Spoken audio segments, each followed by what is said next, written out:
Not every hero wearing a cap. Sometimes badan mereka tertutup tato, mereka bermain musik, mereka bikin puisi atau bikin buku. But overall, mereka menyuarakan kebenaran, mereka membela rakyat kecil, mereka aware terhadap lingkungan, terutama kemanusiaan. Dengan ini, gue nyatakan, saya bersama Jering, panjang umur perjuangan.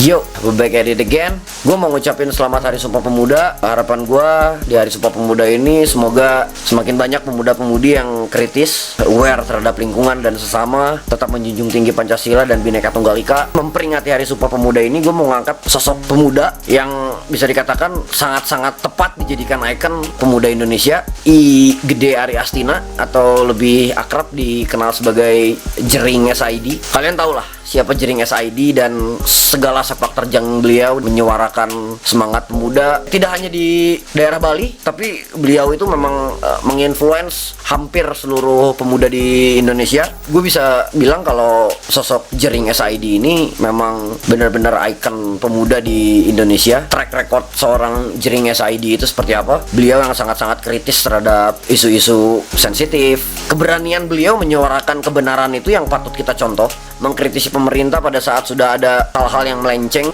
Beliau membela seorang ibu yang kehilangan bayinya. Beliau rela kebebasannya dijadikan taruhan demi menyuarakan kebenaran, demi membela rakyat kecil. Hal itu yang harus kita contoh, hal itu yang mesti kita pelihara. Karena sebagai pemuda Indonesia, kita harus berani melakukan hal itu. Pada saat kita tahu kebenarannya seperti apa, kita harus speak up. Gue gak bakalan pernah capek buat ngasih tahu kalian kalau selama kita benar, kita harus berani. Dalam kondisi sidang sekalipun, beliau tetap menyuarakan kebenaran, tidak terlihat gentar sama sekali. Kita lihat videonya.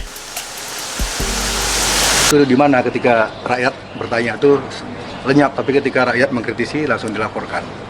Ya itu aneh. Dan ada satu hal lagi, yakin sekali saya tidak melakukan kesalahan seperti yang dituduhkan. Jadi gini loh, saya sebagai manusia, saya jujur ya, saya jauh lebih memilih dipanggil kacung daripada saya harus membunuh bayi hanya gara-gara prosedur abal-abal. Terima kasih. Terima kasih. Di mana titik demokrasi di negara kita? Di mana demokrasi yang selama ini kita puja-puja?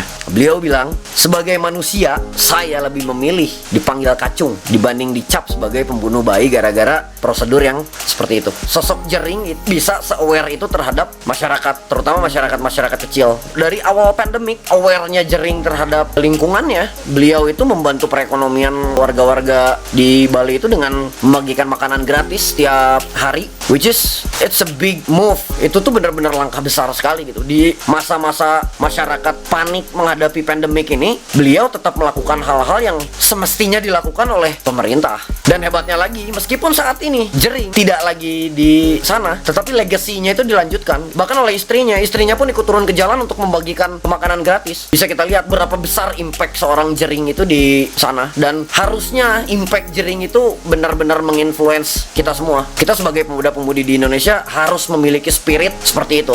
Itu harus diapresiasi. Pergerakan seperti itu yang bikin sosok Jering ini memang benar-benar layak menjadi ikon pemuda di Indonesia. Poin-poin positif yang bisa kita ambil dari sosok seorang Jering itu banyak sekali. Bahkan gue mau mengutip sebuah kalimat dari Jering. Kita boleh kelaparan, tapi rasa kemanusiaan di antara kita jangan pernah terhapuskan. Kalimat yang benar-benar dalam buat gue. Dan kita semua harus merenungi kalimat itu dan mengaplikasikannya di kehidupan kita sehari-hari. Berani karena benar, takut karena salah. Dan sosok Jering itu melakukan hal ini. Oke, mungkin segitu aja yang bisa gue sampein di Hari Sumpah Pemuda ini. Semoga Hari Sumpah Pemuda ini menjadi satu kebangkitan pemuda-pemudi Indonesia yang kritis, pemuda-pemudi Indonesia yang lebih kreatif demi kemajuan bangsa Indonesia sendiri. Not every hero wearing a cap. Sometimes badan mereka tertutup tato, mereka bermain musik, mereka bikin puisi atau bikin buku. But overall, mereka menyuarakan kebenaran, mereka membela rakyat kecil, mereka aware terhadap lingkungan, terutama kemanusiaan. Dengan ini, gue nyatakan, saya bersama Jering, panjang umur perjuangan. Thank you guys for watching this. Stay safe. Sorry juga kalau di video kali ini agak sedikit noise karena di luar lagi hujan. See you guys in the next video. Peace out.